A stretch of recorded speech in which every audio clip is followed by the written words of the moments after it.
আমি আরেকটা কথা বলতে চাই, খালেদা জিয়া অসুস্থ, তাকে বিদেশে পাঠাও, আল্লাদের আর শেষ নাই। এখন উনি সেজে গুজে মেকআপ নিয়ে একেবারে বুড়ুটুরু একে হাসপাতালে যান, আর এদিকে তার ডাক্তাররা আবার রিপোর্ট দেয় খুবই খারাপ অবস্থা, মানে একটা নাকি যায় তার লিভার নাকি পচে শেষ। তো লিভার সাধারণত পচলে মানুষ কি বলে সেটা আমি মুখ দিয়ে বলতে চাই না, কি খেলে তাড়াতাড়ি লিভার পচে সেটা তো সবাই জানেন।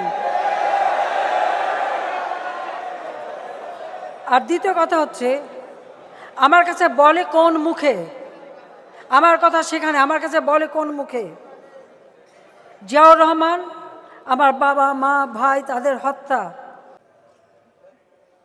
শুধু তাই না, এবং এদেশের যত বোমাবাজির পিছনে তাদের যে হাত আছে এতে কোনো সন্দেহ নাই।